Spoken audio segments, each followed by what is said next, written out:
రాష్ట్ర ప్రభుత్వం ఎటువంటి లాభాపేక్ష లేకుండా వినియోగదారులకు ఉచిత ఇసుక విధానాన్ని ప్రవేశపెట్టడం శుభ పరిణామమని రాష్ట్ర పర్యాటక సాంస్కృతిక సినిమాటోగ్రఫీ శాఖ మంత్రి కందుల దుర్గేష్ పేర్కొన్నారు. మంగళవారం నాడు రాజమహేంద్రవరం రూరల్ మండలం లాలా చెరువు ఇసుక స్టాక్ పాయింట్ వద్ద ఉచిత ఇసుక పంపిణీ కార్యక్రమాన్ని మంత్రి కందుల దుర్గేష్, ఎంపీ దగ్గుపాటి పురంధరేశ్వరి, జిల్లా కలెక్టర్ పి ప్రశాంతి, శాసనసభ్యుడు ఆదిరెడ్డి వాసు, మున్సిపల్ కమిషనర్ దినేష్ కుమార్, స్థానిక ప్రజాప్రతినిధులు, అధికారులతో కలిసి ఆయన ప్రారంభించారు. స్ఫూర్తి న్యూస్, రాజమహేంద్రవరం. ఎందుకంటే గత ప్రభుత్వంలో ఏదైతే ఇసుకలో అవినీతి జరిగిందో ఆ అవినీతిని తొలగిస్తూ ఇవాళ ప్రజలకి హితమైనటువంటి ఒక ఇసుక విధానంతో ప్రజా పరిపాలన ఇవాళ తీసుకొచ్చినటువంటి ఈ సందర్భంలో మనం అందరం కూడా దీన్ని స్వాగతించవలసినటువంటి విషయంగా భావిస్తున్నాము. ఇందాక మీ అందరి ముందు చెప్పినటువంటి విషయాలు, మరి ఇసుక ముసుగులో ఏ విధంగా అవినీతి జరిగింది, మరి సహజ వనరులు ఏ విధంగా దోపిడీకి గురయ్యాయి అనేటువంటి విషయం మనందరికీ తెలుసు. ఇది పదే పదే నేను ఇక్కడ కడియపులంకలోకి అక్కడికి వచ్చినటువంటి నేపథ్యంలో అక్కడ జరుగుతున్నటువంటి అవినీతిగా వారు అక్కడ ఇసుక తవ్వకం ఏదైతే జరుగుతున్నదో నది గర్భంలోకి జేసీబీలను తీసుకుని వెళ్ళిపోయి అక్కడ తవ్వకం చేసేసి వాటిని ఏ విధంగా అక్కడ సహజ వనరులు దోపిడీ చేస్తున్నారో ఆ విధానాల్ని అప్పుడు ఎక్స్పోజ్ చేయడం జరిగింది. చంద్రబాబు నాయుడు గారు, ముఖ్యమంత్రి గారు, ఉప ముఖ్యమంత్రి పవన్ కళ్యాణ్ గారు చెప్పిన హామీ మేరకు ఉచిత ఇసుకను వినియోగదారులకు అందించేటువంటి కార్యక్రమాన్ని మన రాజమహేంద్రవరంలో మన ఎంపీ గారు పురంధేశ్వరి గారు, స్థానిక శాసనసభ్యులు వాసు గారు, కలెక్టర్ గారి సమక్షంలో ప్రారంభించడం ఇది ఒక శుభ పరిణామం. గత ప్రభుత్వం భవన నిర్మాణ కార్మికుల కడుపు కొడితే ఈ ప్రభుత్వం వాళ్ళు కడుపు నింపే విధంగా ఉచిత ఇసుక విధానాన్ని తీసుకురావడం జరిగింది.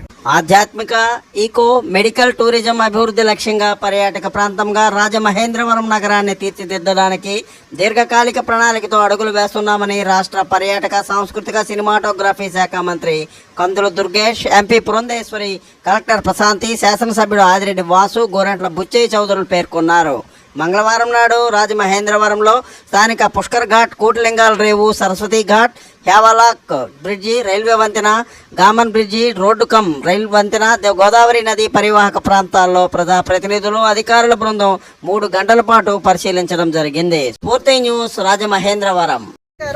ఇవాళ సోదరులు దుర్గేష్ గారు పర్యాటక మంత్రిగా ఉన్నటువంటి సందర్భంలో వారితోటి, అదేవిధంగా స్థానికంగా ఉన్నటువంటి ఎమ్మెల్యేస్ వాసు గారు, ఆదిరెడ్డి వాసు గారు కావచ్చు, అదేవిధంగా పెద్దలు బుచ్చయ్య చౌదరి గారు కావచ్చు, వారితో పాటుగా కమిషనర్ గారు, కలెక్టర్ గారు, మేమందరం కూడా ఇవాళ రాబోయే పుష్కరాలు అంటే 2027కి మనం అందరం కూడా పుష్కరాలు మనకి వస్తాయి, గోదావరి పుష్కరాలు కనుక ఆ సమయానికల్లా మనం ఏ విధంగా ఈ ఘాట్లని మనం డెవలప్ చేసుకోవాలి, అదేవిధంగా రాజమహేంద్రవరం ఏదైతే ఒక ఆధ్యాత్మిక చారిత్రక కేంద్రంగా ఉందో దాన్ని ఏ విధంగా మనం డెవలప్ చేసుకోవాలి అనేటువంటి విషయాల మీద ఇవాళ ఒక సమగ్రమైనటువంటి ప్రిలిమినరీ చర్చ ఇవాళ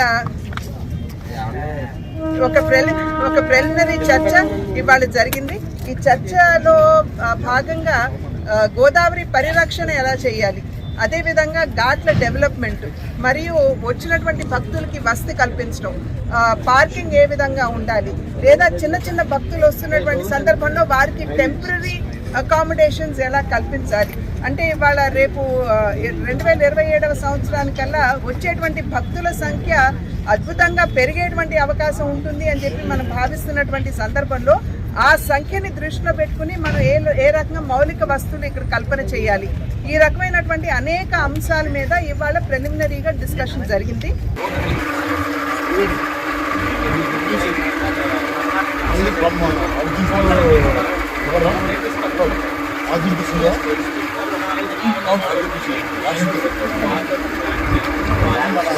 మనకు 2 years 1000 మొక్కలు కాదు చెట్ల లొకేషన్స్ ఐడెంటిఫై చేయాలి.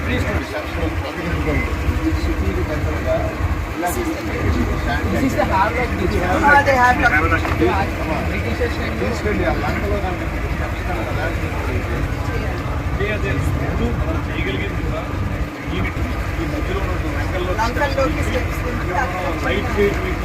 Please like, share, subscribe our channel.